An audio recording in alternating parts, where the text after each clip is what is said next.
Hello, ladies and gentlemen. So, here today with my lovely people. Very good to have them on my channel. We've got Jana from Women Against Feminism and Tim Goldich, and we're doing kind of this regular thing. So, yeah, today's topic that we're going to be talking about is patriarchy. So, do we live in a patriarchy? Have we ever lived in a patriarchy? What is patriarchy theory? So, Tim, why don't you give us some thoughts on that?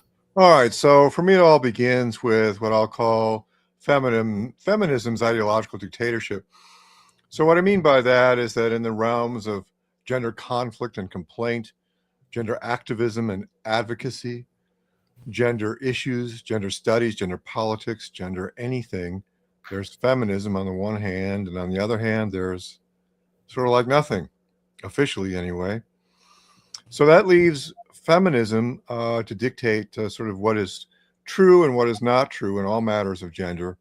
And that includes the ability and the power to define the terms. So feminism alone defines what is sexism, what is male chauvinism, what is the glass ceiling, what is the pink ghetto, what is patriarchy. So as feminism defines it, I would say patriarchy is this stand-alone force. And that's really key to the feminist understanding of patriarchy, is that it stands alone. It is this one and only power, this malevolent male power that rules our human world. And I would say that as feminists defined, this so-called patriarchy never existed. That this is a one-sided, false, and poisonous definition of the male hierarchy, which of course includes both the top and the bottom. And for every one CEO up at the top, there have been many POWs down at the bottom. So to really understand patriarchy, I would say, is a valid word so long as it's understood in conjunction with its mirror opposite, which I will call the matricensis. That's a David Shacklin term. Matricensis. That's the female consensus, better known as the sisterhood, and it exerts an equal overall force of influence in the human system, and is thus equally responsible for outcomes. So, if you understand patriarchy as the male half, and that it's a hierarchy, that it's vertical in structure, and then understand that the other half of gender reality is the sisterhood, which is more horizontal in nature, and that these two are equally powerful, then you can understand patriarchy is simply the male half of the power structure in humanity. And it is not malevolent. It was never malevolent. It was it was human. It was human. It was struggling to survive. It was struggling to survive in a world made brutal by dreadful, terrible levels of scarcity, poverty, superstition. Just life was so hard, and patriarchy was part of the human system to cope with it. And woman was equal partner in her own way.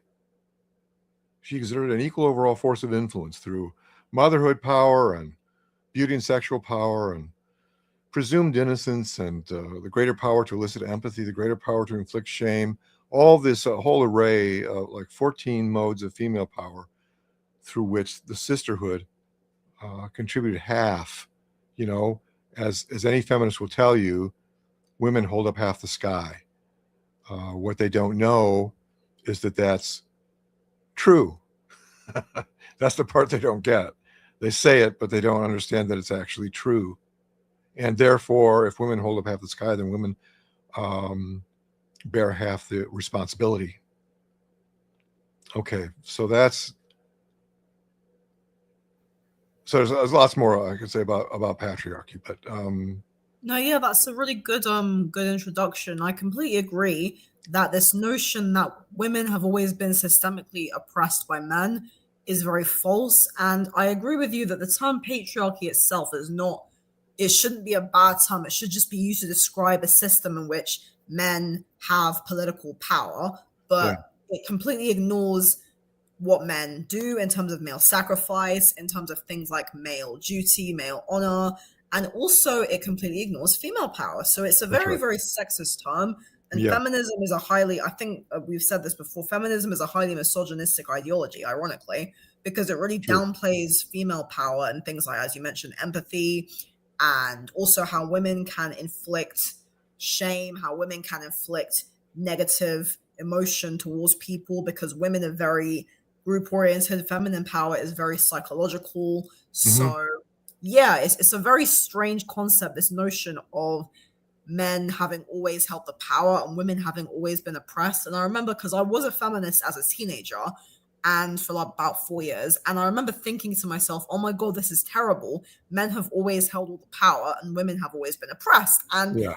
when I got older, I started to think about it more and I thought, you know what, this doesn't really make much sense. Like, how is it that only within the last few decades women have suddenly been able to do things and what we've just been oppressed since the dawn of time? It's such a strange and quite, when you really think about it, it doesn't make very much sense logically.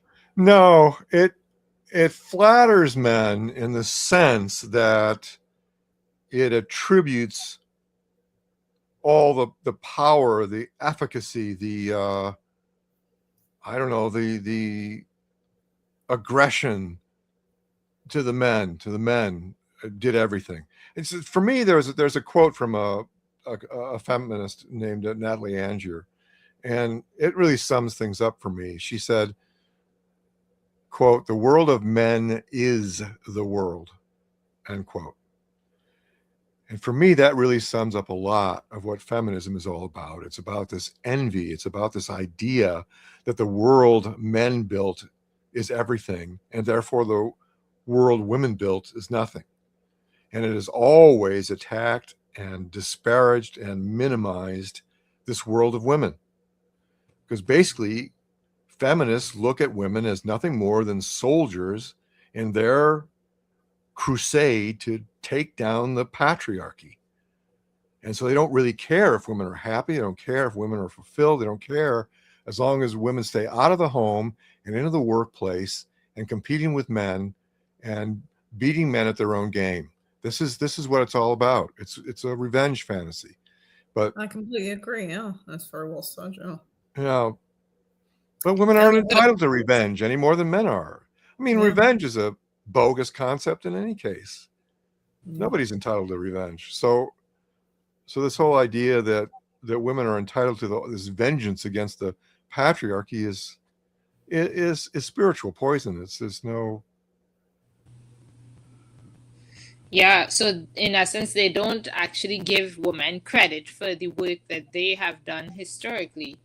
If they, in a sense, they're suffering from some sort of inferiority complex, and Yeah, it stems from the idea that they don't recognize what women have done historically as work or as something of value.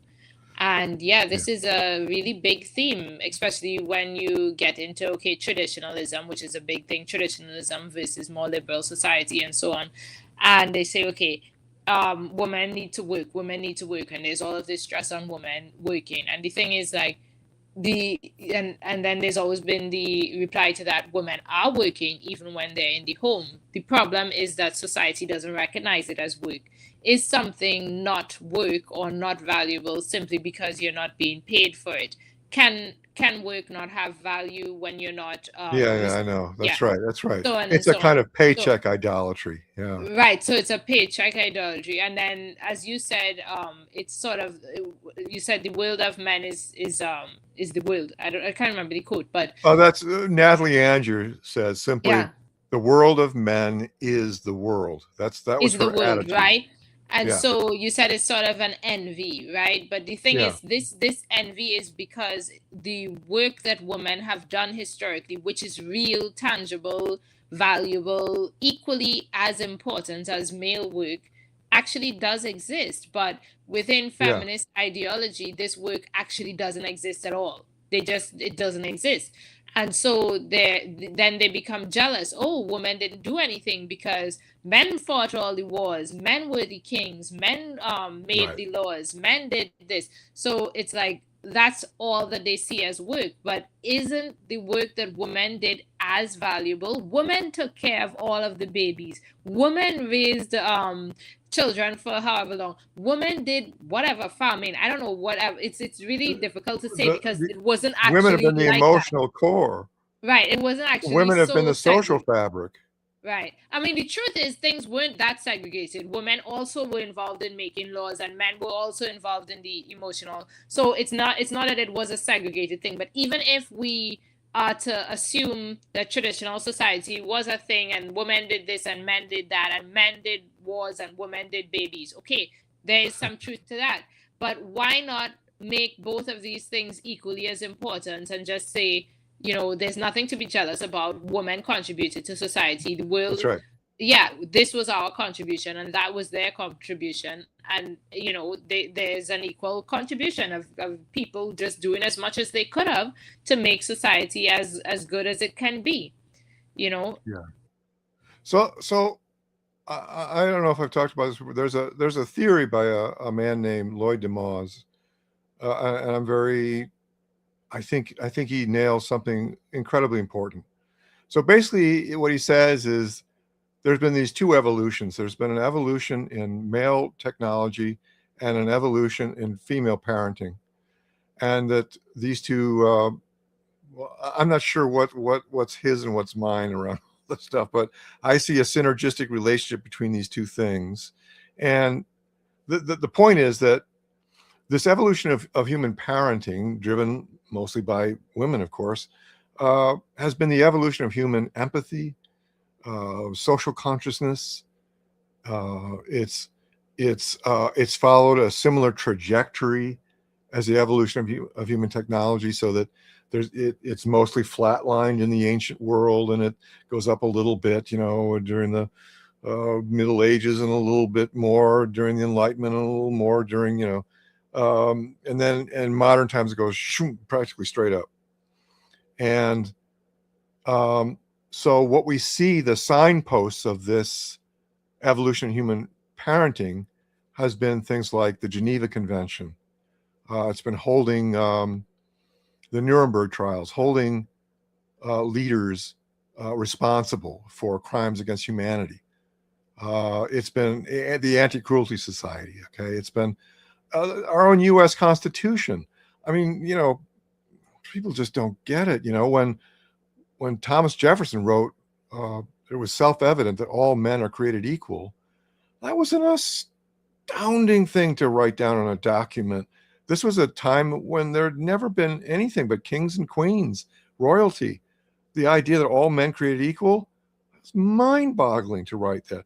And that was a product of slowly growing empathy, so that not just the king, not just the queen got empathy, but more than that. And the Magna Carta is like the very first inkling of spreading power.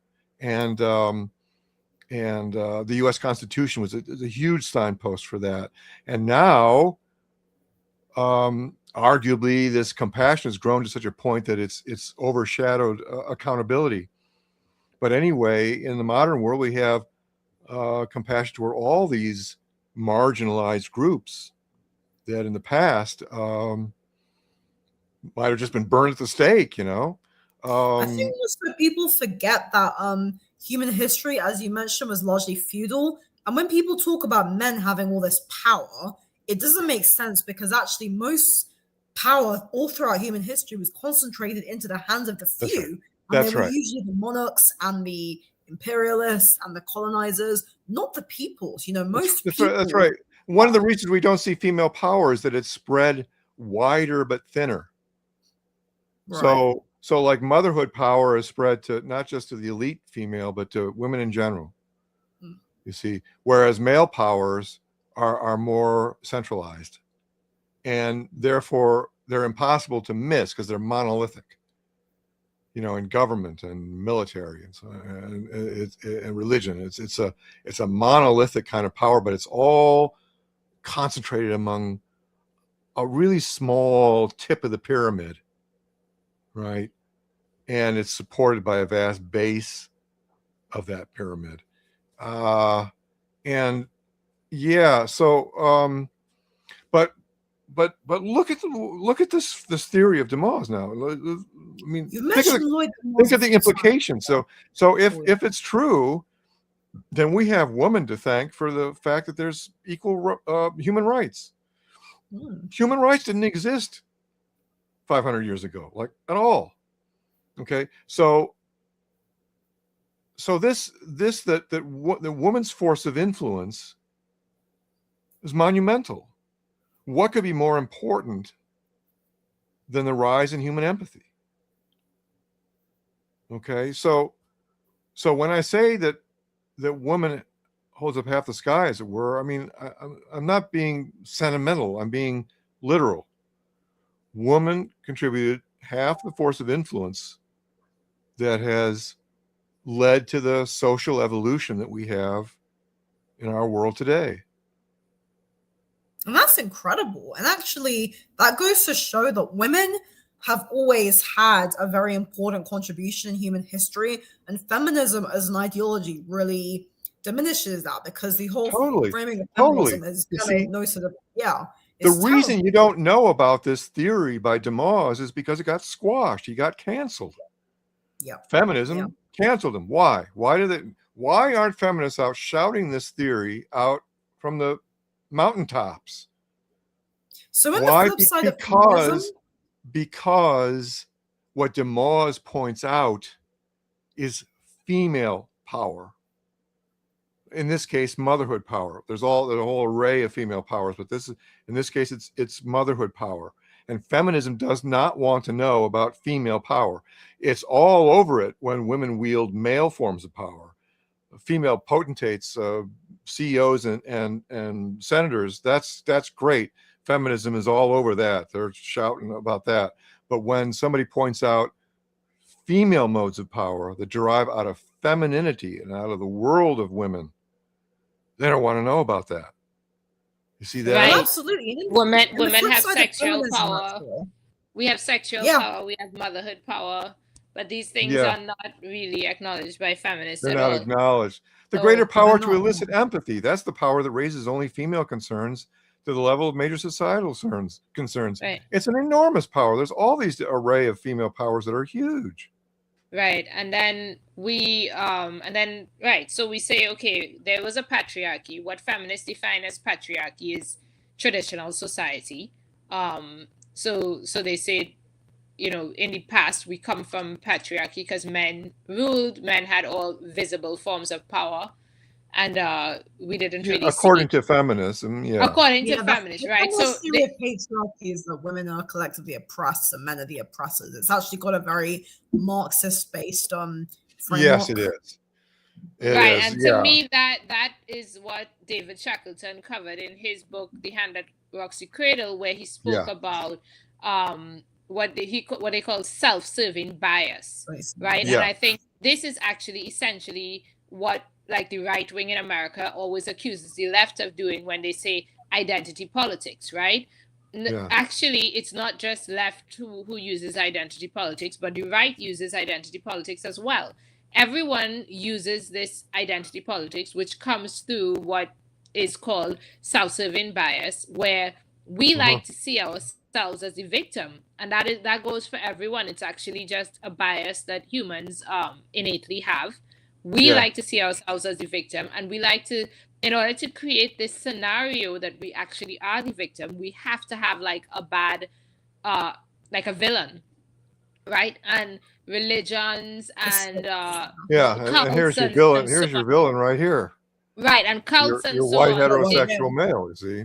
Right, they use this. They use self-serving bias to create cults, to create movements and groups and religions and so on. So we have like through feminism you can see it, but also you can see it a lot in politics, where they say, okay, you guys are oppressed, your particular group is oppressed, and we are the strong like, you know, Superman who is going to help you beat that villain.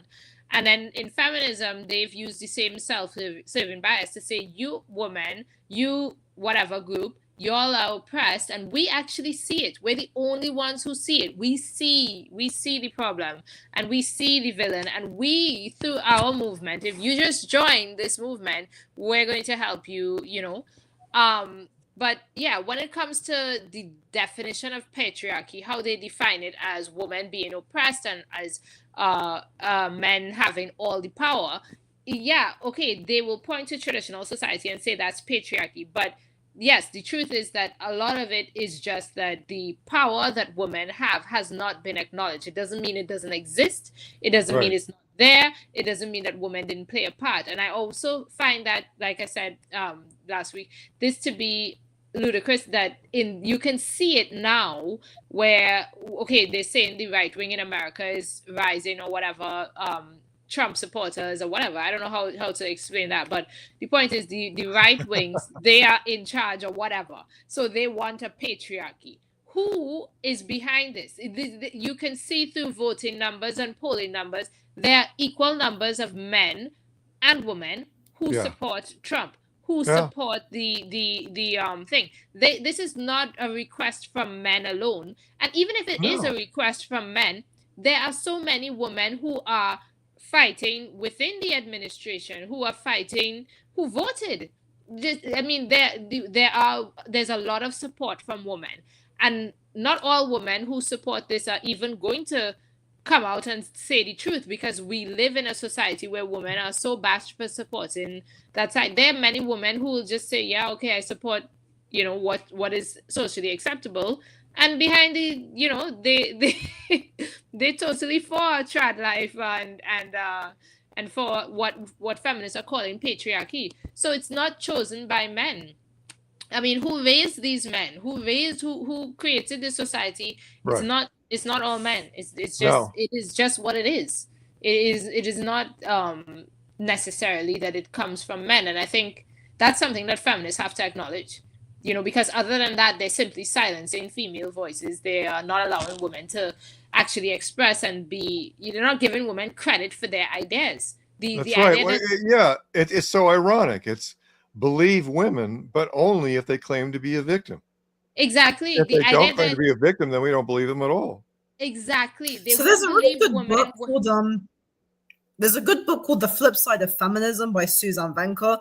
And she actually said, there's a passage I remember where she says that there was someone talking about doing like a women's studies course, and they thought it was going to be about celebrating women's achievements, but all it was talking about this idea of women as victims. And I think actually the person running the course was Jessica Valenti. I know she's quite well known. Yeah, horrible feminist. And this is exactly what we're saying. I think I don't know if you guys have read it, but The Flip Side of Feminism is a very, very interesting book. And Suzanne Venker, she's very, very right wing, but I'm not right wing myself, but she touches on a lot of important points about how this notion of female oppression and male, like females being oppressed by men and not, you know, caring about the female role. But also, because Jana, you said that that women's achievements have not been as supported as male achievements. I don't actually think that's true. I think that actually the role of the mother, especially in certain cultures, like I know in Mexico, the grandmother is really revered, the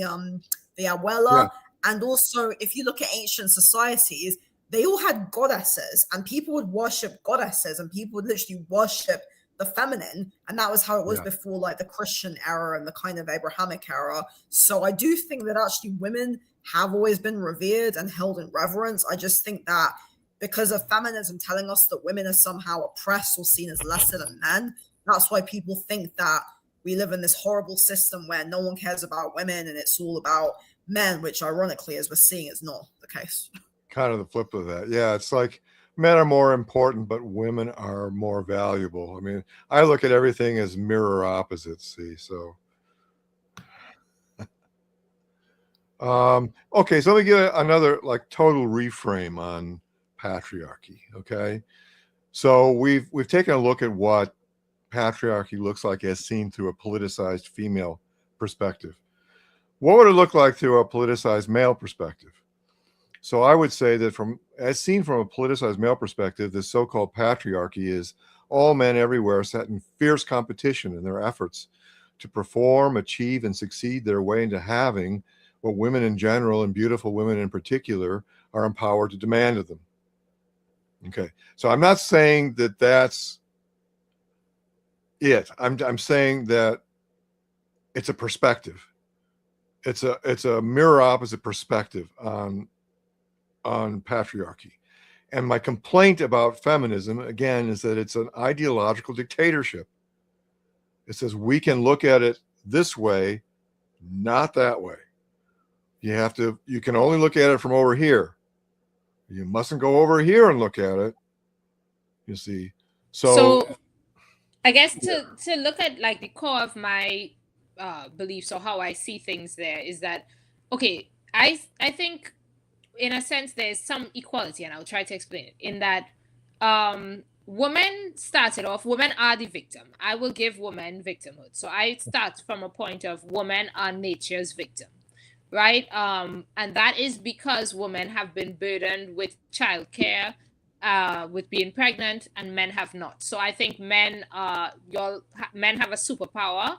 So men start off naturally in nature with the stronger, with that strong point. The weakness of women is pregnancy and having to take care of small children. The strength of men is that they don't have to take care of children and they don't get pregnant.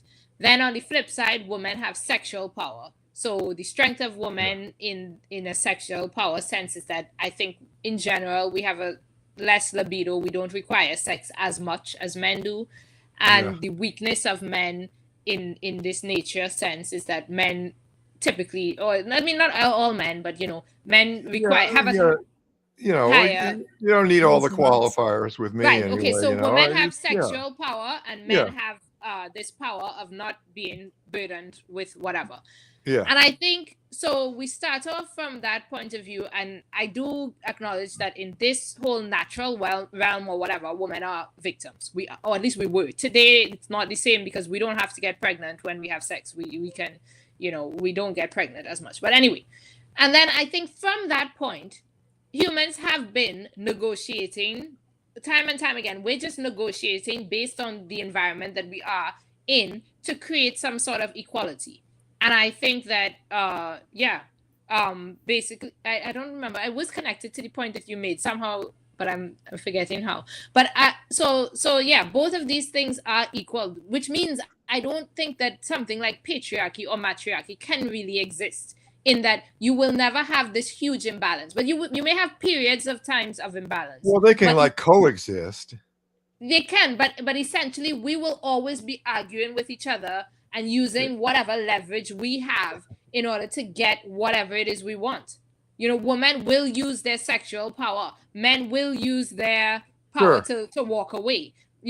So both sexes use the power they have in compensation for the powers they lack. Right. And women again have the power of being seen as the victim. That's also a power. And I think that comes from the fact power that to elicit empathy. Right. So we use that whenever. And I think we have created laws and things. The problem that we face today in terms of gender is that the entire system as we created it was created for a situation when the downfall of women was that we got pregnant.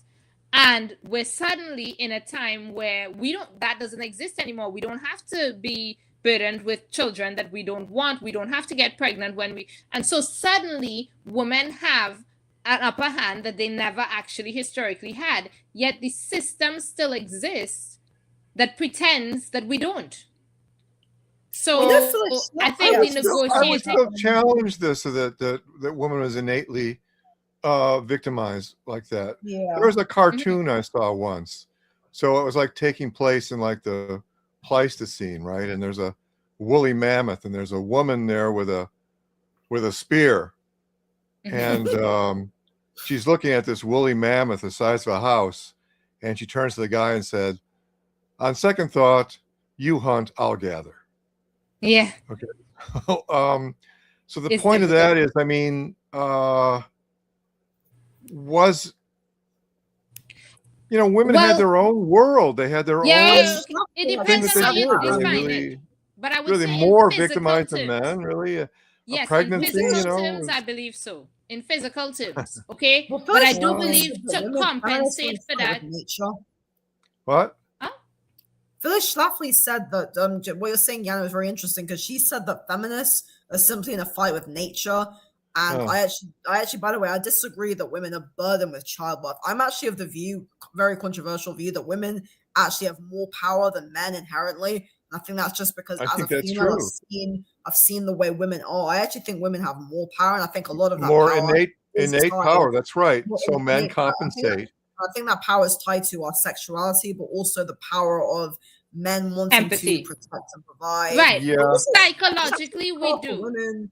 Yeah. Right. Psychologically, yes, because men are more likely to give to women in terms of empathy, and we have sexual power. So on that also side, have a greater power to inflict shame. That's huge. Yeah, all of that. But physically, that's what has nature, all men sort of hanging their heads, and because when you set men up to be the heroes, you also set them up for the applications of shaming.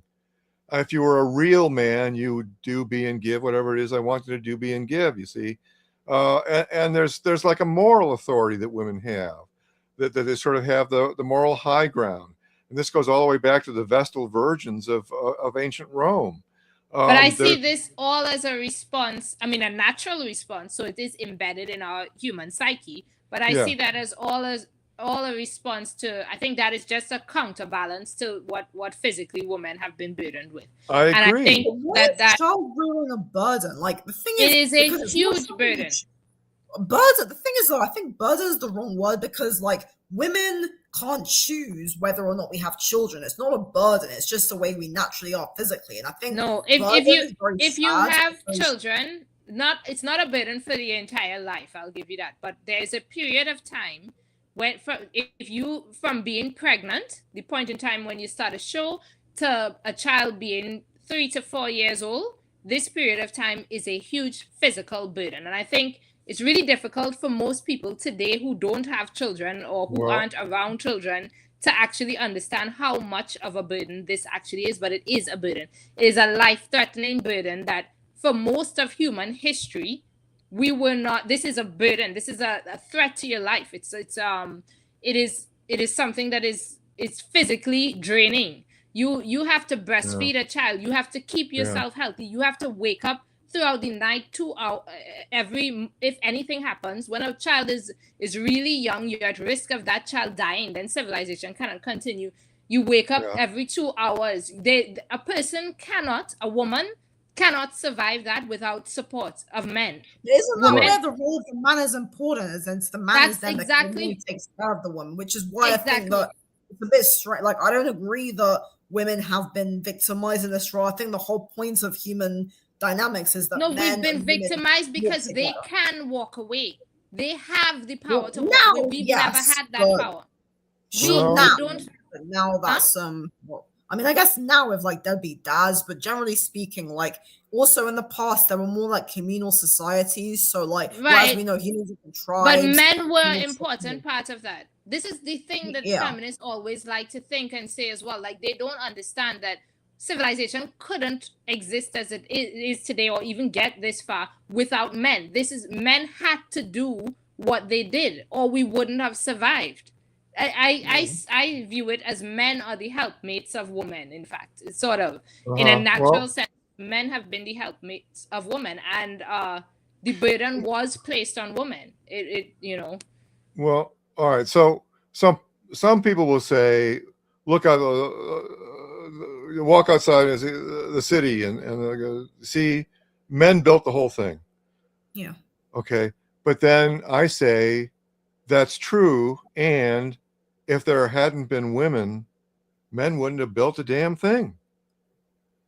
I think you underestimate the degree to which everything men do is connected to loving women, the desire for women, and the desire for female validization, Right. the longing for And- for entrance into the world of Right.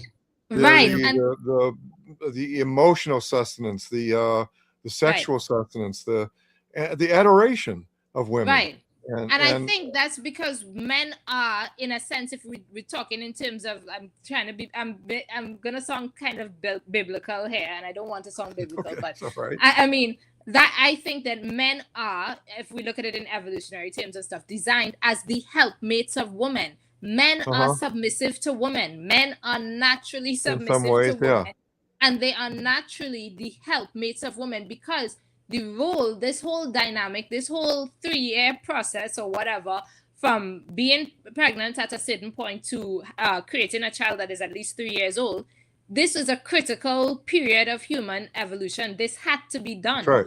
And in That's order right. to get this particular time done where a child will survive, men That's had right. to be submissive. Men had to Well, be the helpmates. yeah, they had to be brought in. Mindfulness. Hominins could not have survived without this fundamental shift where fathers had to be drawn into, yes, protect He and had to do provide his part. for, He had to do his the part. female. And the thing is that men are the one who had a choice in this. He had to do it for humans to survive, just as she had to do her part for humans to survive. But there would have been cases where men didn't do it.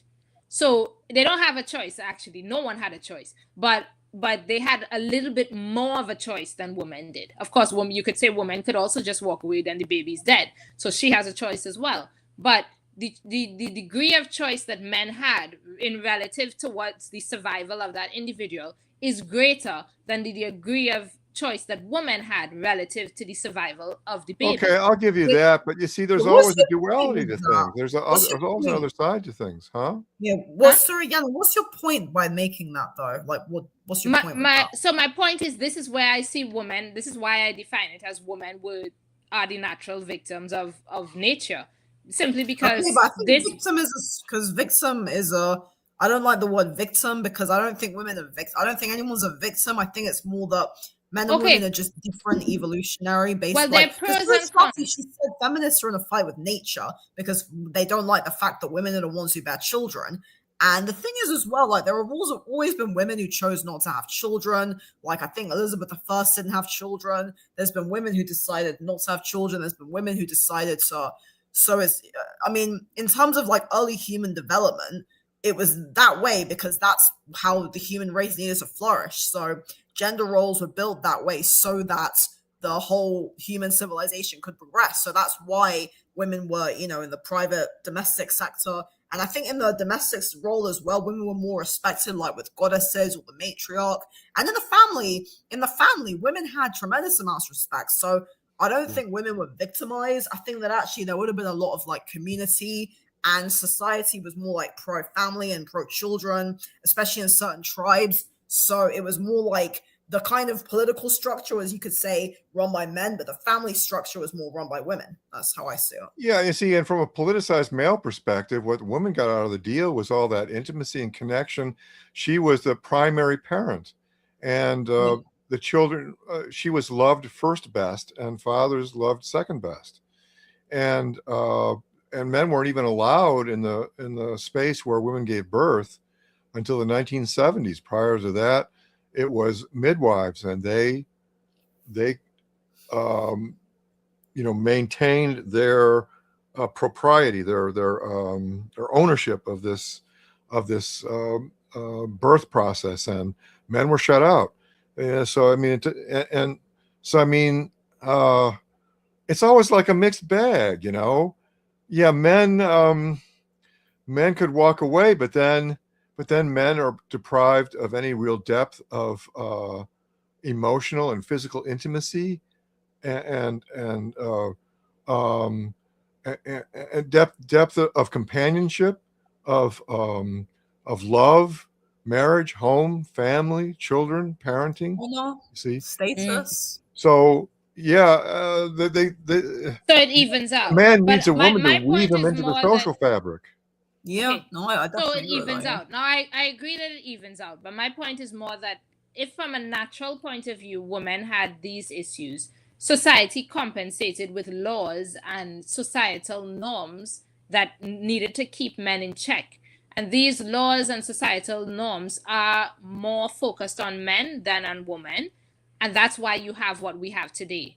It's just that this natural disadvantage that women had pretty much has gone away. It doesn't exist in today's society. Yeah, but the societal norms that were created still do. So that's kind of how I see it. I do agree that overall, once given enough time, we do tend to even things out. So I'm not saying that women have been perpetual victims, more or less that I think it started from a, especially if we're not feminists. Sorry. What?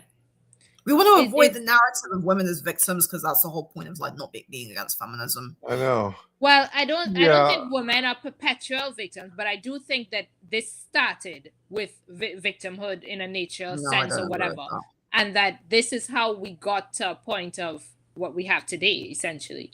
I think we tried to correct for this victimhood, which was serious, real, and very tangible, and society did correct for it, but then something changed. And we need to correct for that change. That's how I see it, you know. So here's another theory. The female of the species, the female hominids, had a tremendous need for dietary iron. Why? Because they lost a lot of iron through premenstrual syndrome, and they lost a lot of iron lactating and in birth. Giving birth. And red meat is a superb source of dietary iron. And so the theory goes that men were goaded into hunting in order to bring back the red meat that women particularly needed. And if you envision these 5 foot tall, 150 pound male Australopithecines, and they're going up against these Pleistocene megafauna with their spears, you know, who, in other words, you can reframe endlessly with this stuff. Who was the bigger victim? Who had the power? Who was the victim? See, in gender equalism, we just call it even. Yeah, I agree with that completely. I think that there's a very good case to be made. And I actually said this when I was on Just Pearly Things. That was like 2-3 years ago. And I was saying that basically because Pearl has this horrible way of constantly saying that, you know, women actually I shouldn't talk about it too much.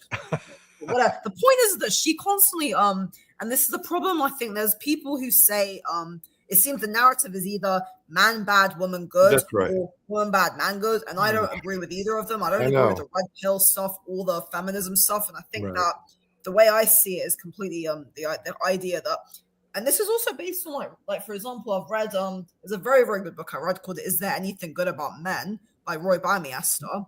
Yeah, Baumeister. Yeah, he's good. Yeah. So it's like the way I see it, both men and women are burdened by different things. And actually, Warren Farrell, I think he mentions in The Myth of Male Power that yes, it's true, women are to some extent burdened by the by having, you know, the burden of child rearing, but then men are also burdened through things like sacrifice, honor, duty, and men are expected to die for their country, for their woman. So I do think it all evens out, and I think that I think so. I think that's the best and healthiest way to look at it. So that's how I see it. Yeah, and also in my life, like I've experienced a lot of wrongdoings from both men and women. I don't think that men are more evil than women. I don't think women are more evil than men. I think that both men and women are capable of severely terrible things. And there's a very interesting way in which men and women both, like, I think men can definitely hold a physical dominance over women, but women hold a more psychological dominance over men.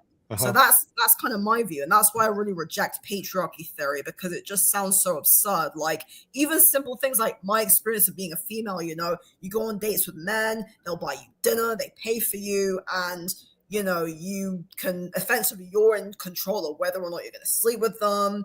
And you there are all these things to think about. And that I don't think men are necessarily all innocent victims either. I think men can do terrible things as well. But I think that we need to just reframe the way in which we look at the dynamics between males and females and actually see that we both are capable of great goodness, but also great evil. Yeah, we're both human. Yeah. Yeah, that's my view anyway. Yeah. And I think each sex both enjoyed and suffered its own particular version of the human condition. And I do believe in equality as well, but I just see it as a battle. So I think we're constantly negotiating, and sometimes we tilt here and there, and so I kind of acknowledge this sort of tilt, and I would say right now we are tilted towards that women have more of an upper hand. It depends on how you look at it, but at the moment a bit, and I think a lot of this backlash is going to be men just fighting for, to change societal norms more in their favor. And I think it's just this constant, and it does have a around equality, but yeah, but I think it's a shame that we're in this perpetual, never-ending anxiety around gender equality and this insistence that we won't have an equality of the sexes until the sexes have been rendered identical, and what I call unisex equality. And I think that's a shame that we go. I would prefer that we consider that men and women are and have always been equal. Not the same, I don't think we need to be same or so to get equality. So I see traditional society as perfectly equal for the time that it was in, and that's why it lasted for so long. That's why it was recommended, because within the framework of that, people felt equal within the traditional framework. Yeah. And so I think that's why it's so popular. I'm talking about. You see, we could call it even and still go back and look at every gender issue, but this time as a matter of shared responsibility.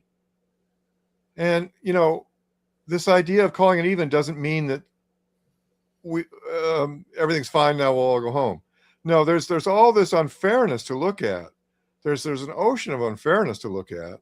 Absolutely, yeah. Just so long as we understand that this unfairness afflicts both sexes alike, and that now we're going to sort of negotiate, but we're not going to seek gender equality, because we're going to understand that equality is and has always been so between men and women. The men and women are and have always been about equal in number, about evenly matched, about equal overall weaponry and efficacy, exerting about an equal overall force of influence in the human system, and thus equally responsible for outcomes. How much more equal can we be? Yeah, no, I agree. And also, just to round off, because I think we should start to wrap up soon. I have this novel, gonna plug myself, called Tic Tac Toe, which depicts a society where men are second-class citizens, and it kind of plays with this idea of like male and female power. And actually, the opening chapter is kind of, I'm not going to say what happens, but it's kind of, the whole novel was supposed to be a satire. And I have to get that. That's on Amazon? Yeah, that's the link. I mean, yeah. So Tic-tac-toe? Yeah, if you search Tic-tac-toe on Amazon, that's the kind of universal link. But yeah, no, it's available in ebook and in paperback. The paperback link, actually, I think the paperback link. But yeah, the whole point of it is that men and women are both effectively, because also it's not saying that like we should be anti-women or that women are all to blame. It's actually kind of challenging both sides. It challenges feminism, but it also challenges the kind of more red pill ideology, if you like. Yeah. How about this? How about looking at it like this? We simply invite women to share the hot seat. That's all. Yeah, I think we would run away. Anyway, well, maybe at first, but yeah, it would take certain social conditioning to make it viable. But yeah, that would be the idea. You would invite women and men to share the hot seat. Yep. Anyway, so thanks for tuning in, folks. I think we're going to wrap up now. It's been a very, very good, engaging talk. It's such an important topic. Any closing thoughts from the two of you, just for a minute or so before we wrap up? Yeah, I don't think. I think patriarchy, as defined, where men had all the power or majority of power, never really existed, because I think both men and women have always been using whatever leverage they have to fight for power. And I don't think it's possible to live in either a complete matriarchy or a patriarchy. I think things just appear different on the surface in different societies, and male power may be more visible here, or female power may be more visible there, but both have their ways and their leverage points, and usually have been willing to use it, you know. Yeah. I'll sum up. Oftentimes, it all depends on the vocabulary we have. So I'll just introduce these two terms. So I'll introduce the term patrimatriarchy when we're talking about a balance of male-female power, and patrimatrocensus when we're talking about a male-female consensus. Oh, I'll just say one more thing, just to be a bit more anti-feminist, because I think that was a bit unfair to men, what my statement, in that I do acknowledge that men are disadvantaged in terms of the patriarchy, matriarchy thing, in that a matriarchy is more possible only because technology has freed women from the major real disadvantage of femalehood, while men still have the major disadvantages of being a man, which are which are psychological, sexual, and so on. There's no technology that's going to free men from that. However, technology has freed women from what was their natural, large, big disadvantage, which was getting pregnant after having sex. And this is a real, tangible thing that women have been freed from, which actually gives women way more power than men in this particular equilibrium situation that we have developed. So what's going to have to happen is that psychologically women are going to have to, over time, change as men fight. And so that's a whole nother topic. But the point is, I will acknowledge that because of this technological shift, matriarchy is much more possible than patriarchy at the moment. But we'll see. And I'm sure that men will fight, and maybe genetically women will adapt mentally. We'll see. Okay, cool. Yeah, great. Thanks. Anyway, thanks for watching, people. Gonna end the stream now. Hopefully tune in next week. And hopefully Blue Orange 22 will join us as well. And I guess we'll choose another topic for next week then. Awesome. Thanks for watching, everybody, and take care.